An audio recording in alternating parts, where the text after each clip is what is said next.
Hi guys. Yan po, nakaisang oras na kami. Sige, kagatin mo kami, nakabidyo ka. Sige ka. Kagatin mo kami, nakabidyo ka. Sige ka. May ebidensya kami pag kinagat mo kami. Ayan. Sige, kagatin mo kami. Nakabidyo ka. Yes guys, yan po. Naka 1 hour na kami. Ay, ang sarap lang po sa umaga guys. Tulad yan, oh. Diba? Naririnig niyo yung huni ng mga ibon. Yan, ang sarap sa pakiramdam. Yun lang po talaga guys eh. Masarap sa pakiramdam yung ganyan. Makakarinig ka ng huni ng ibon. Makikita mo yung mga halaman sa paligid.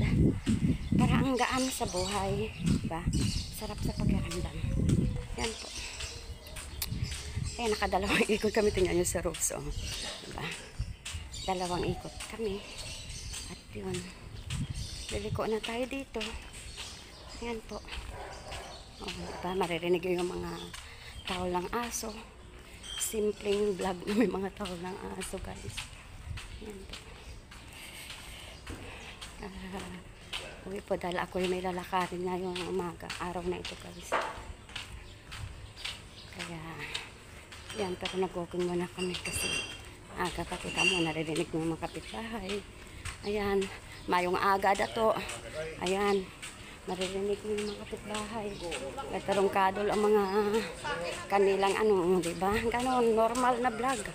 Naririnig mo yung ingay. Ay, diba? Ayan, makikita mo yung mga pusa. Palagala-gala. Ayan. Against the light na ako, against sa ano araw. Yan, makikita mo yung tanim ng kapitbahay. May mga talong. Ayan po, may nag-construction dito sa kapitbahay namin. Ayan, may puno ng saging. Ayan po, puno ng saging dyan. Ayan, may bunga. Pero ano pa, yung bunga ng saging ay, ay hindi siya ma-rotate. Akala pa pakita. Ayun ang bunga ng saging. Ayan po. I-rotate ko sana. Kaya lang hindi ma-rotate yung cellphone ni Rose. Kasi cellphone ni Rose ang gamit ko. Ayan po. Nandito na po kami sa bahay. Ayan po. Ayan. Tingnan mo yung aking rose. Oh, ang daming ano. Ayan, ang daming. Ayan po, ang daming bulaklak ng aming rose ngayon. Ayan po. Diba? Napakadami. Ang ganda tingnan. Diba? Para bang ano, ang ingay lang doon sa dulo kasi may nagagawa ng ayan, look at that. O, diba? Pag ito makikita mo sa umaga, ang gaan sa buhay, diba? Ang ganda. O, ayan. Pag ito makikita nyo sa umaga, guys, ganda. Maganda sa, ano, diba? Pawis na ako, guys. Ayan po. Thank you, guys.